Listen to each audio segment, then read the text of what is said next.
Hey guys, welcome back to Inside the Five. It's Stav, It's Will. And it's Griff.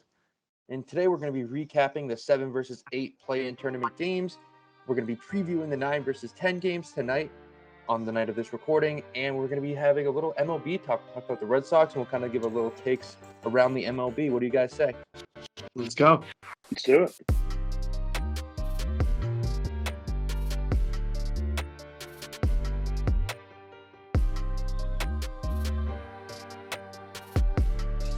All right, boys, let's start off with the Nets versus the Cavs. The Nets beat the Cavs last night 115 to 108 as they advanced to be the 7th seed. Play the Celtics game 1 Sunday. Let's give our initial thoughts on the playing game itself. I mean, the entire game, the Nets had the lead. It didn't really feel like it was ever going to be out of control. It always felt like the Nets game. Yeah, it was like, I mean, towards the end, it started to be more of like a fight back for the Cavs, but I think it was a little bit too late. It was just interesting to see them tail off, especially with the Nets now being the team that the Celtics are going to play in the first round. It was just kind of good to see that they didn't dominate all the way through, but they dominated it in the minutes that mattered. The first three, by the time it was the fourth quarter, was already out of hand. And I think the Cavs were just a little jumpy. It's a bunch of young guys.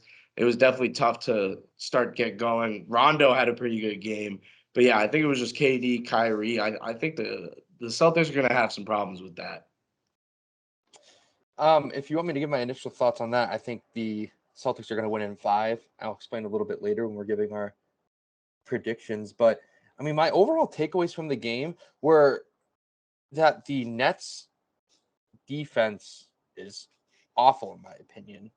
Like, I think both defenses, rather, to that point, were awful. I think the Cavs really did not have a game plan in the first half. They were scrambling. They were just attacking the paint just to get blocked. They probably got blocked like 6-7 times to start the game. Garland's amazing. He's very quick. What else can I say? I mean, Kyrie and KD, they got theirs, but the other guys really did not impress me at all.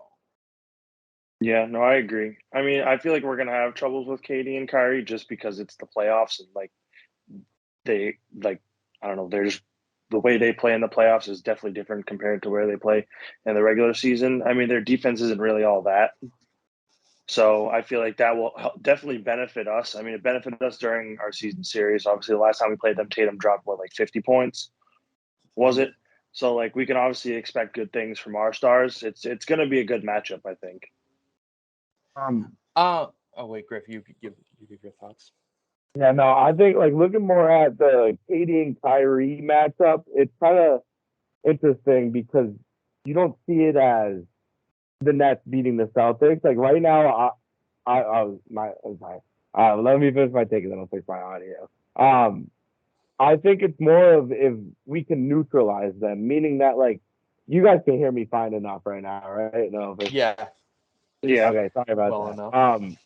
JB and JT are there, right? And it's not more about like them scoring more points than KD and Kyrie. As long as we can keep it close with those two, we got to put the trust in our other guys like Grant and Al Horford, Daniel Tice, Terrence White, and Smart. And we just got to beat them with the rest of our guys. That's the way that I'm seeing it. So here's how I like to break down playoff series. As JBJ just hits an absolute piss missile and doubles again. Wow, what a skull! Right, sorry for getting. I just watched that too. Okay, so here's how I like to look at playoff series, especially when it comes down to like the really minimal differences. If you were to take the best player away from each team, who would win this series? So if you were to take away Tatum from the Celtics and you were to take away KD from the Nets, who would win? And I think by far the Celtics would sweep them. I don't think it would be even that close. You know what I mean? So you bring both of those guys back into the equation and realize that KD has to do a lot more than Jason Tatum does for the Nets to win, in my opinion, at least. I don't think that's going to happen. I don't think it's going to happen either, but like KD does what he does at ease. So like, honestly, it's really any given night for them. Like Kyrie started off the game perfect. Like, obviously, he's That's not going not to going do to that happen every again. night. Obviously, that's not going to happen again, but, like, we don't know that. Like, obviously, I understand what you're saying where, like, you take the best players away, but, like, we're talking about KD and Kyrie. Yeah. So Like, I'm trying to play both sides here. Obviously, I think, like, the Celtics are going to win the series. Like, I don't think that's the issue, but, like, from a non-biased standpoint, we're talking about KD. Like, I don't think I've ever seen him miss. Like, yeah, that's very true. like, he just makes every shot like contested. It doesn't matter. Like, it's crazy. And Kyrie just does his thing. He finishes with excellence. He makes things look easy too. Like, obviously, it's just two guys compared to our whole squad that plays as a team. But, like, I mean, they can go off any night. So KD and Kyrie needed to play 40 minutes last night to beat the Cavs, who, with all due respect, my opinion, they're not even close to how good the Celtics are. I think everyone's undermining how hot the Celtics are right now and how good this team actually is. The Celtics are betting underdogs going into this series. When was the last time that a 2 seed was an underdog heading into a series? Probably the last time was going to be 2018 when they were the 2 seed against the Bucks in the first round.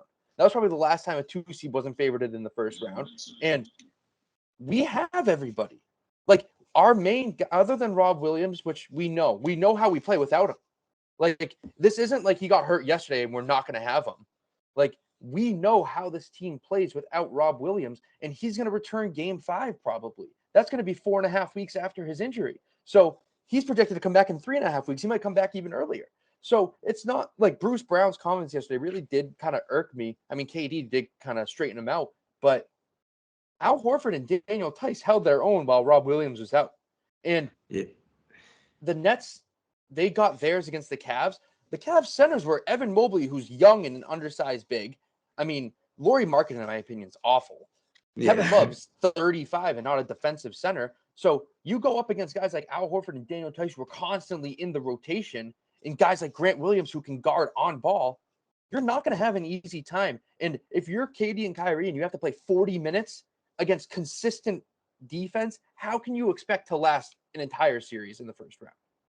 Yeah, I just don't see the people are looking at it straight up as KD and Kyrie, and that's the thing. It's something you can think about because it is Kevin Durant and Kyrie Irving, and both of them could score 50 in the same night, like if they had to. But it's like the rest of this team, in my opinion, is garbage. Like I don't think anybody else on this team is good. Seth Curry, I had high hopes for him. I thought he was a good player. I think he had like 3 points in 39 minutes last night. It was something around there. It was terrible. And if Seth Curry can't come through and score 20 points for you, because that's what you need in the playoffs from him, and Drummond is going to get his rebounds, but what's he actually going to do on offense against Al Horford and Daniel Tice? I just really don't think he's going to be that dominant on the offensive side in this series. I feel like a lot of people are saying he is. And another thing that I don't understand about, because I am probably the biggest critique of Steve Nash as a coach, he just benches Andre Drummond in the last 10 minutes of a game, no matter how close it is, and no matter how dominant he is. Last night, he had his way with the Cavs. Like, he scored 16 points in this first half. I think he had double-double in the first half, and he didn't play a second after, like, the 10-minute mark of the third quarter. So I don't know what Steve Nash is really doing. I think when they benched Andre Drummond, that allowed the Cavs to get back into the game because the Cavs were, I mean, the Nets weren't getting any offensive rebounds. So I just think Steve Nash's rotations are all out of whack, and that's really going to be magnified in the playoffs. I mean, yeah, I mean, I'm also a huge critique of Steve Nash. Never really thought he was the fit there since like day one. And then as soon as they started failing as an organization and doing all these moves, I never really was fond of any of them. I mean, I totally agree. Like, I don't think the Nets actually have a chance. My point was just that we have to also keep in mind that KD and Kyrie are still there and can do their thing. But like overall, I don't think there's a chance. We're just a better overall team. And then obviously, I think Steve Nash's game plans and stuff like that are honestly horrible. And they're lucky that Jared Allen didn't play last night. Yeah. They're very lucky that Jared Allen didn't play last night because it would have been a whole different game. And I think the thing that's let the Nets kind of get back into this season, because at one point we thought they potentially weren't going to make the playoffs, but now they're in the play-in, the 7th seed, obviously, it was the fact that Steve Nash like just threw away his game plan and he honestly let KD and Kyrie get to work because he realized that's all you can do when you have superstars on your team. Like if they're not getting 30 plus touches a game, then they're not going to be happy. Then the team isn't going to thrive. So you just got to let them go to work. I think that's kind of what he did. And like it's working to a certain extent, but it's only going to get you so far because at one point in the playoffs, you're just going to get flat out coached and it's going to be a bad loss for them. And I'm expecting it to happen to them in the first round. The NBA playoffs are the most Let me rephrase this. In the NBA playoffs, everything is 10 times more magnified compared to any other sport. I feel like in the NBA playoffs, the details matter more so than like hypothetically in the NFL playoffs. Like in the NFL playoffs, you have to do what you have to do. Like you have your job, you do it. But in the NBA, usually throughout the regular season, that's not the case. Guys explore a lot of things. No, everything's magnified. Your coaching, your assistant coaches, how you play a certain defense against a certain guy. You have teams game planning for 4 wins against you in a row or over a course of like 2 weeks. So it really does come down to coaching, in my opinion. You know, I don't think Steve Nash can necessarily outcoach Ime Udoka right now. I don't like with the critique of Steve Nash, I feel like the main part of it is him having KD and Kyrie. Not that they're uncoachable, but they're just so much more experienced. They're stars, and Steve Nash is a young coach. So I feel like a lot goes along those lines where like they kind of just have more say than him, which is obviously not ideal if you're trying to run an organization. A team has the head coach. Yeah, and it's something that you can do in the regular season. Will it's like you can just let your superstars eat, and this perfectly connects it because that's exactly what they're doing this year. Like when KD's playing, he's playing great. When Kyrie's playing, he's playing great. But when they don't play, it's like it really comes down to Steve Nash's coaching in the regular season, and those are the games that they don't win. When they have both of them, they're so good because they can just let both of them kind of play street ball and just kind of get buckets, right? Like once you come down to the playoffs, it's a whole different game. The regular season, as much as you don't want to think it, they don't try as hard as the regular season. I swear they don't. Not And no, not at LeBron all. James is a prime example of it.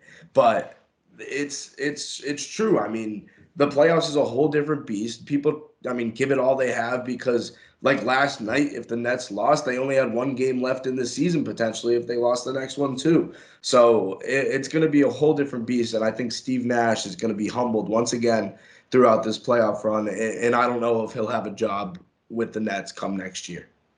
I agree. Also, just wanted to cut in and say Spencer Torkelson just hit his first career home run in the bigs. He's a Absolute beast. moonshot. Yeah, no, he's going He's to a be a beast. stud. He's going to be good. Yeah. All right. I think that's a perfect segue into the next playing game between the Timberwolves and the Clippers. My initial thoughts on that were, first off, I was wrong. I thought the Clippers were going to win that game just because of the PG effect. But the Timberwolves are a very young and fun team. Griff, you kind of explained it before in our last episode. They're a very energetic and young, hungry team. And that's what we saw, especially down the stretch of like in the fourth quarter, especially when the Clippers kind of gave up their lead, because the Clippers were leading throughout this game. And this game kind of looked like it was in control until around the halfway through the fourth quarter. Then the Timberwolves just kind of took over. I mean, Anthony Edwards is awesome. He's proven why he's that number 1 pick last year, why he kind of deserves to be put into that young star category. Cat played awful. D'Lo was pretty good, and Pat Bev just brought his energy. You know, Pat Bev is just one of those guys who you hate to play against but love to have on your team. Right. Pat Bev is, I think I talked about Pat Bev a little bit on the last episode. Like he's just straight up there to guard a point guard or a shooting guard, and that's all he can bring you. But he's so good at it that it's actually valuable. But like I said, I thought this was an easy win for the Timberwolves, and I think Will agreed with me. Stav, I think you Yeah. didn't agree with us, which is fair because Paul George is on the other team, and Paul George did have a great game. But it really came down to the fact that the Timberwolves just wanted it more. That's what it felt like. Like the Clippers kind of gave up, I feel like, without having Kawhi Leonard. And Cat really didn't play well, like you said. And that means a lot for this Timberwolves team to still squeak by with a W. And that's a big win to be a 7 seed instead of playing another game to potentially be the 8 or be out. You win a game when your best player doesn't have a good game. Now, that feels really good going into the next series, but you need Cat to step up if you want to have any chance against the 2 seed. I mean, that was a huge game, and I feel like Clippers as an organization hate energy. like Pat Bev, obviously, when he was there, he was like that guy that brought that energy to the team. And like you could tell last night that he's going to be a big part of this Timberwolves run in the playoffs if they make a good run. But like even them just like energy as a team, young, fun team, you could just see that they were just deflated as soon as they started running on them. They just wanted no part of it at all.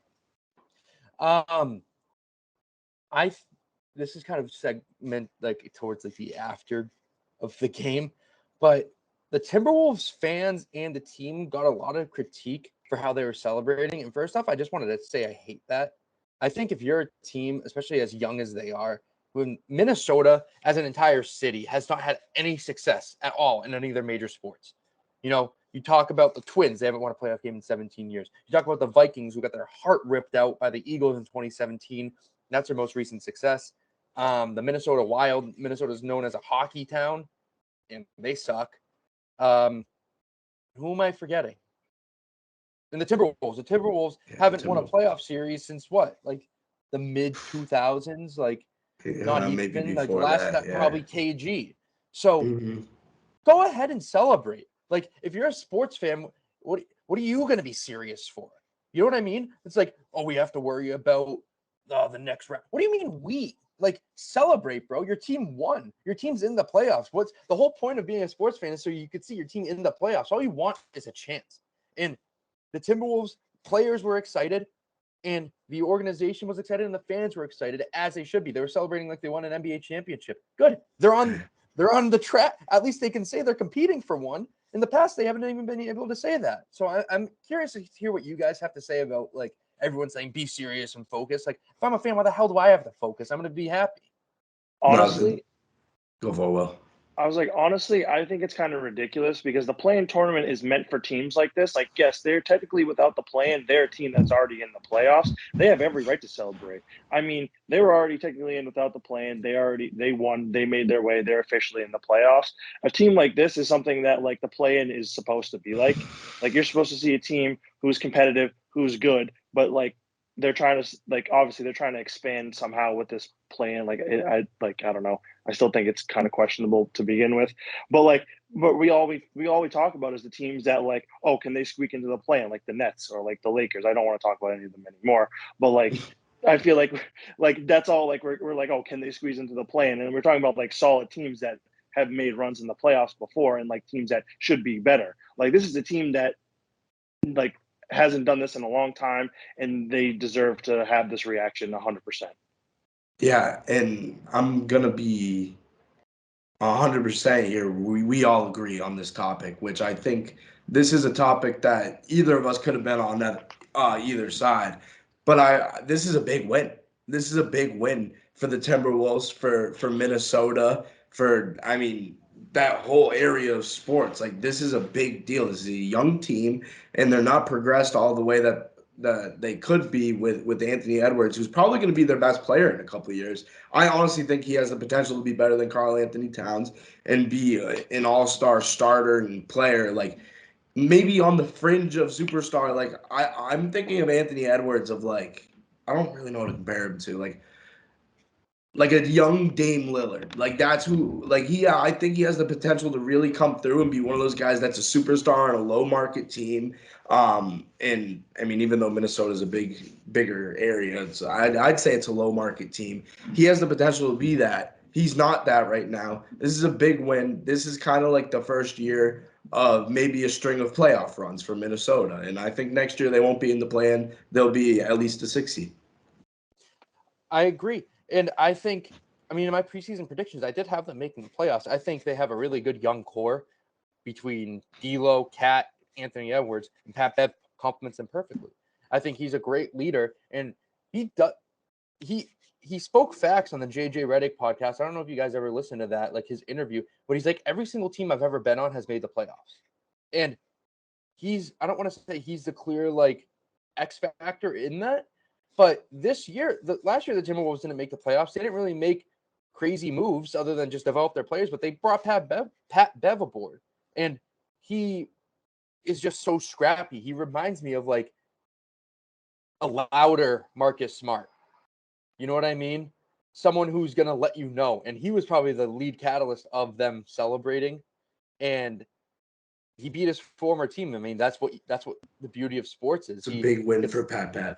Yeah. Like, I'm at, because he set himself, he had a value for himself, as everyone should.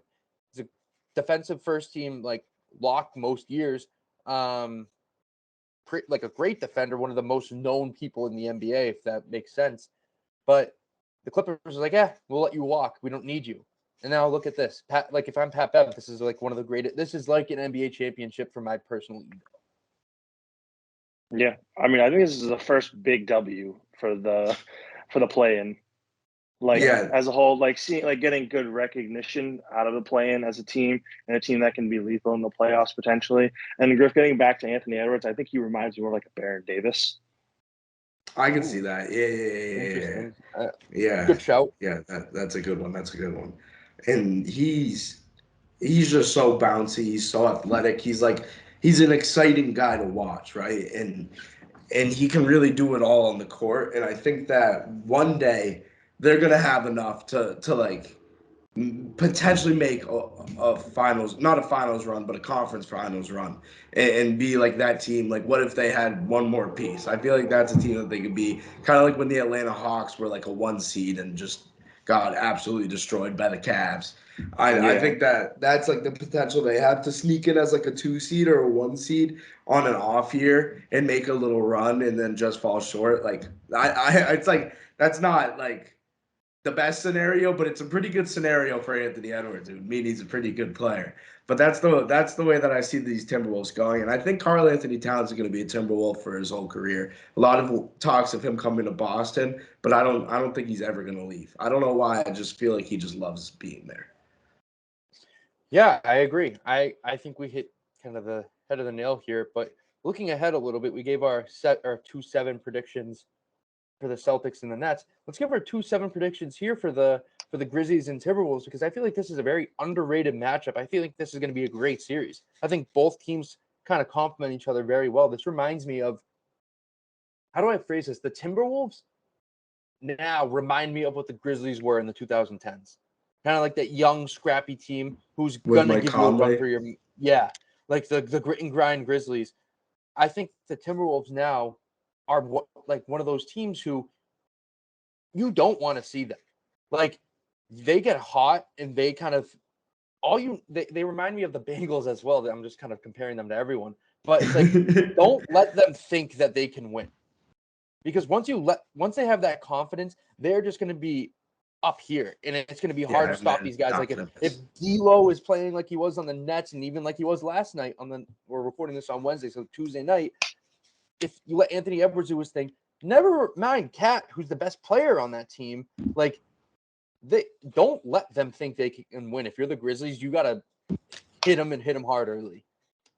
Yeah, and if I'm Memphis, I'm nervous that these guys beat the Clippers on a Karl Anthony Towns off night. Now, just imagine if he gives you 30, because that's what he has to bring in the playoffs, and that's what he can bring in the playoffs. He's a very good shooter. He's good in the post. He's a big guy. He's a 7-footer that plays, I mean, kind of like a small forward, just the way that he can move at that size and shoot the ball. He's fantastic. Now, if he can really put it together in the playoffs, they'll be in for a little upset. And I think this is going to be a very good series.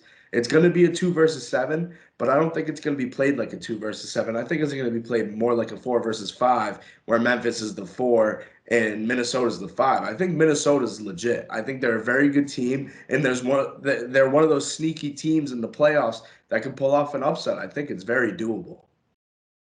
Yeah, I agree. I think this is going to be one of like the more slept on like playoff matchups.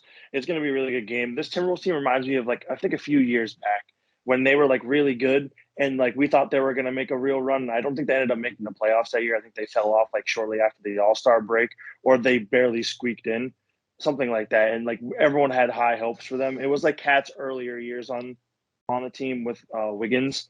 But I think you can't let, like you said, you can't let the Timberwolves think they can win this series, because they will. Like, they will actually win this series if you let them in. And I mean, I think if I were to give my final prediction, I think the Grizzlies win this series in like 6. I think 6 is a good number. I think that, I mean, the Grizzlies are the 2 seed for the reason they're the second best team in the NBA right now.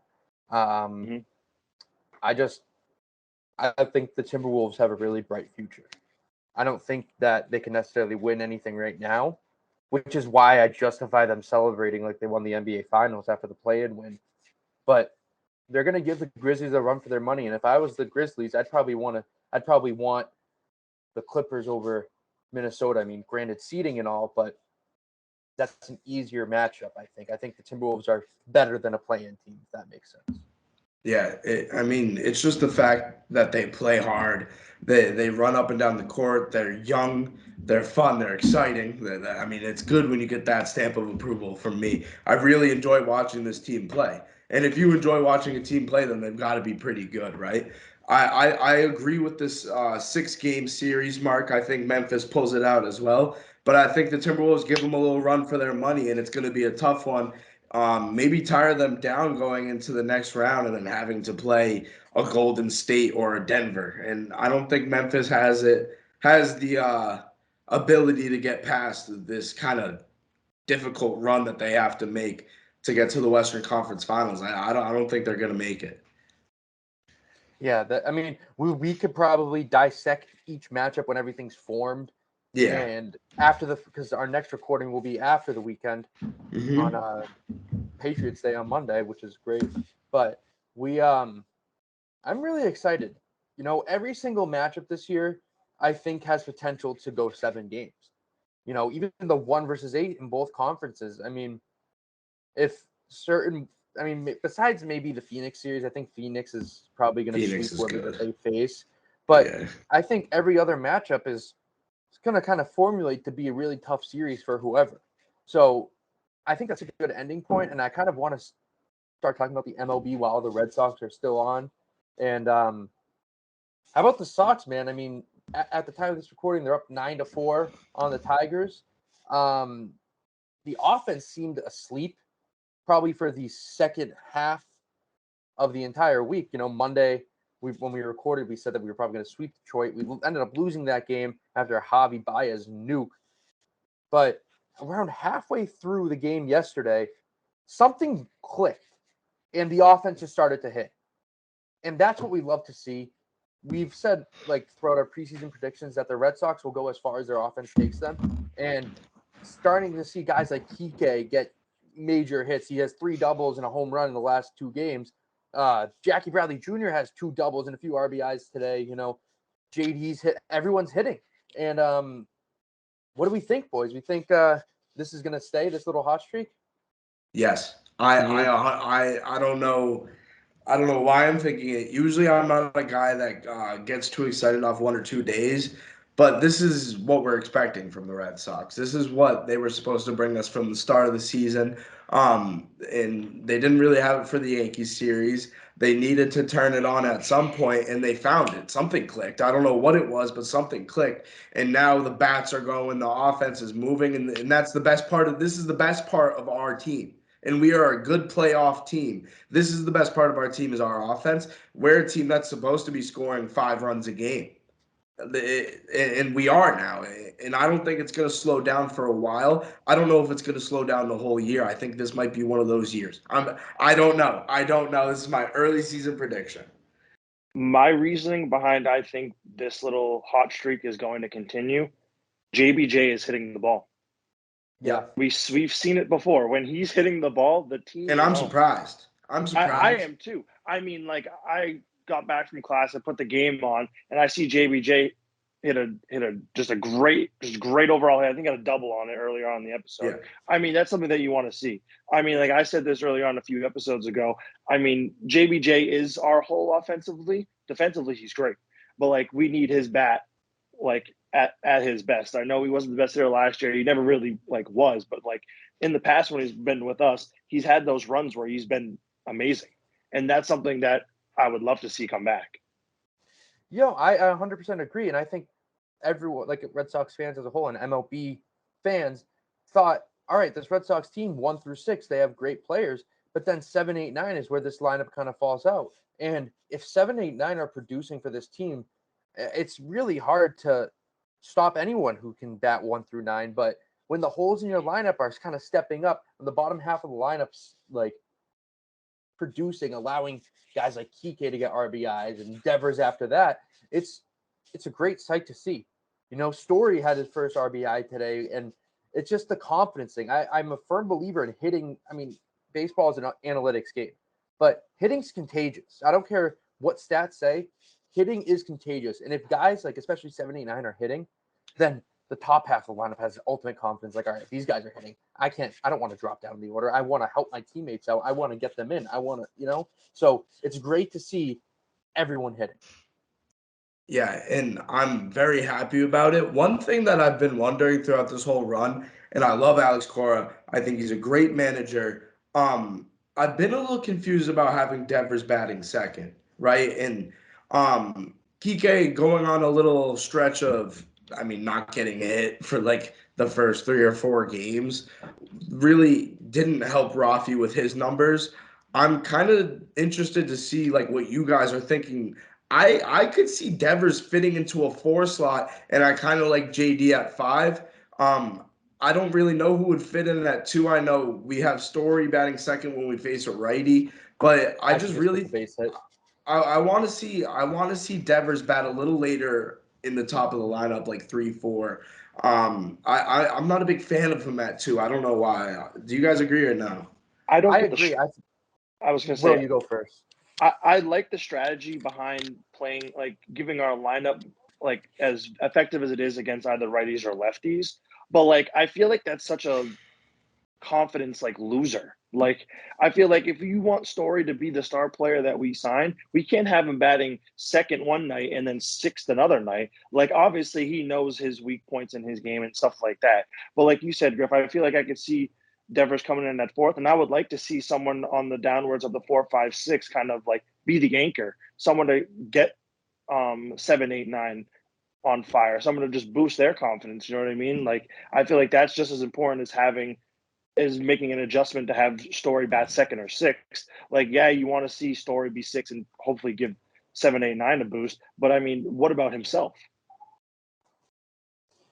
I think we should kind of, in my opinion, I wouldn't even mind to see Story leading off. I think a very underrated part of his game is speed. And if he's a guy who can bat around 270, get on base a lot, he can be the first guy. And then whoever you want to put at 2. I like Verdugo at 2.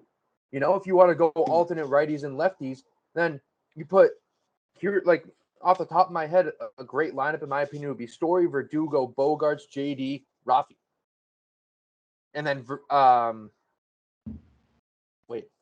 Story, and then Kike at 6, and then 7, 8, 9. You can put whoever you want. So C-back, JBJ. It's interesting to see how Cora does it, because I know he's a great manager, and we've seen time and time out he brings a lot of wins to the table through strategy and through managing the game in a different way than other managers. But you pay Story all this money to have him bat 6 some nights and then move him up to 2. I think I'm a kind of a believer, and you want to keep a lineup very similar. And if you're going to keep a guy in for batting righty and lefty, what's the point of moving him up and down in the lineup? I feel like we'll see change soon, in my opinion. I feel like we're gonna get that adjustment soon, especially if our little like batting hot streak comes to an end like very abruptly. I feel like we'll see change right away.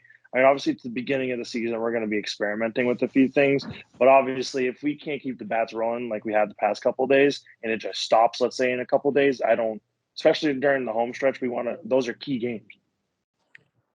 Right, and Trevor Story is a guy that is used to batting in the 1 or the 2 hole. He's a guy that, we signed him pretty much to do that. When we signed him, in my head was he's going to bat second for us, right? Kike is going to lead off, and Trevor Story is going to bat second, and then the rest was going to be, we have Xander, we have Rafi, we have JD to follow them.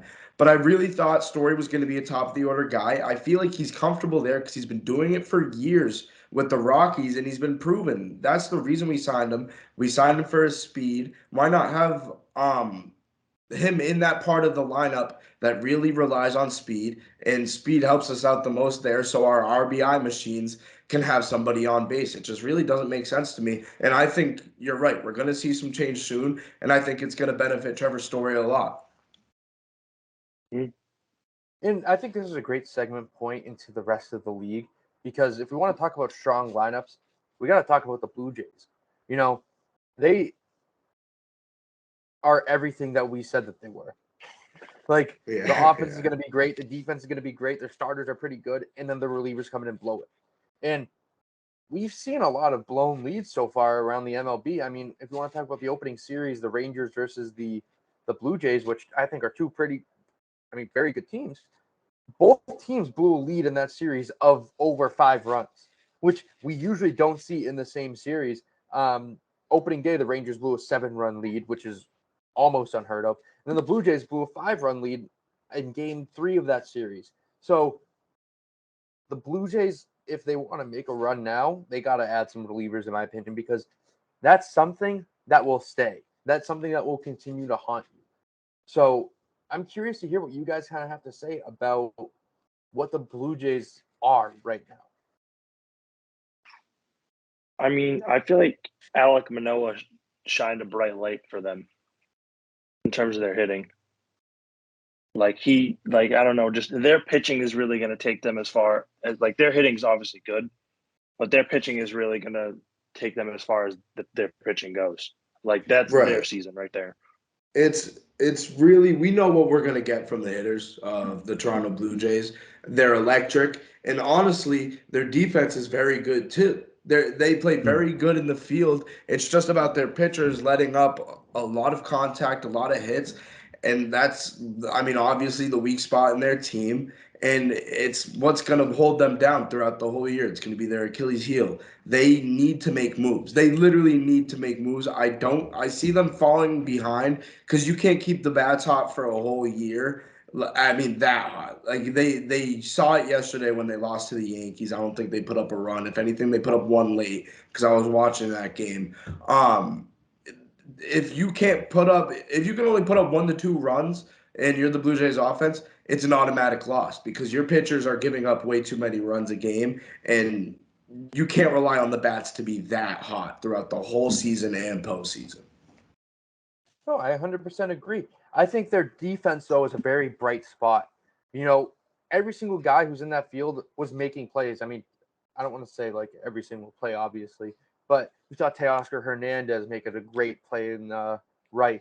Bo Bichette is covering a lot of ground at short. Vlad's making good plays at first. And you know what Matt Chapman brings to the table defensively? Like, their infield is a very solid infield. And if the outfield can kind of produce defensively, that's probably the best defense overall in the league. So there's so many bright spots for this Blue Jays team that they can go as far as they want. It's just the bullpen that really does hold them back. Mm-hmm.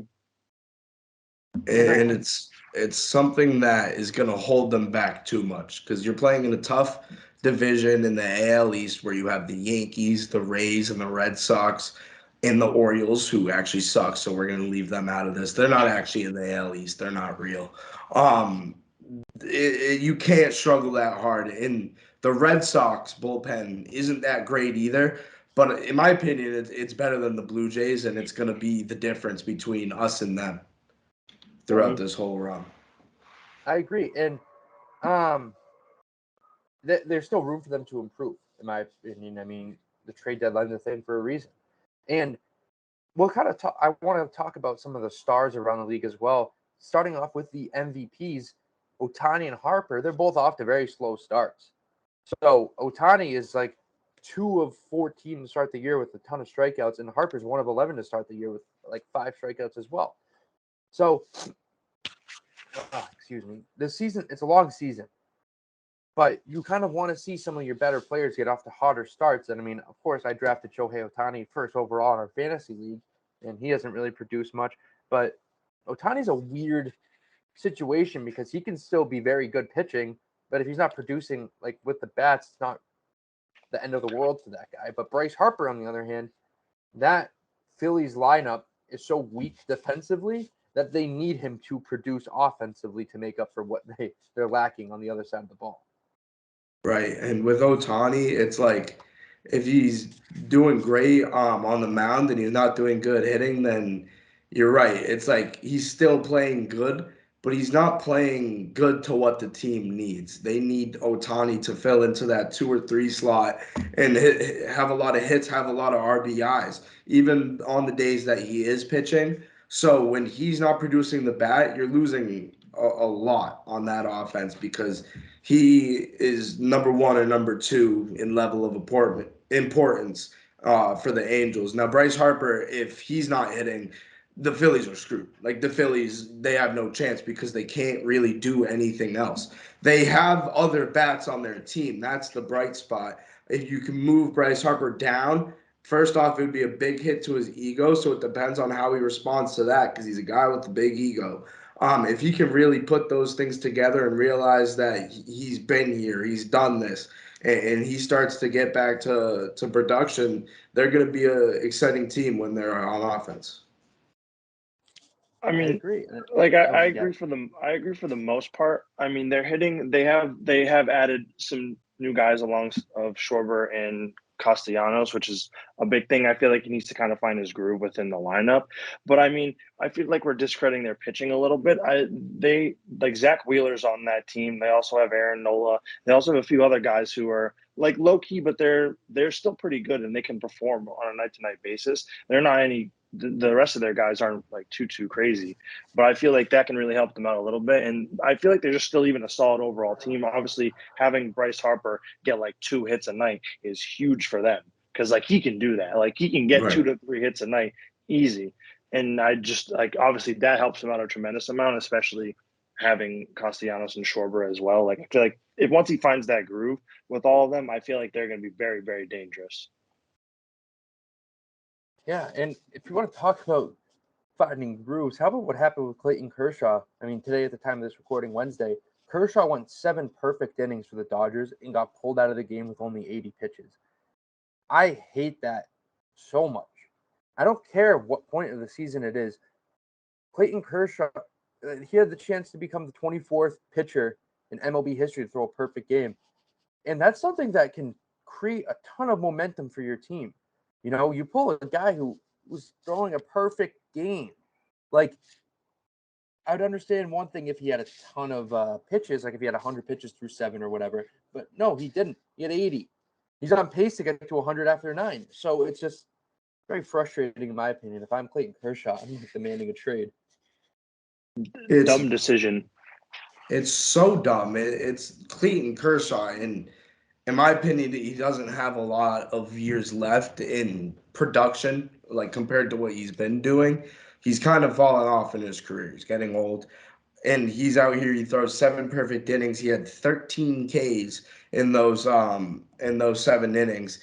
He's hot. He didn't throw a lot of pitches either, and they just pulled him. I think it's stupid. Let him at least get into the 8th, see how he does there, and maybe potentially close out the 9th. I honestly think if they let him in, he was going to finish the job. He's Clayton Kershaw. He has it in him. I really think that it would have happened.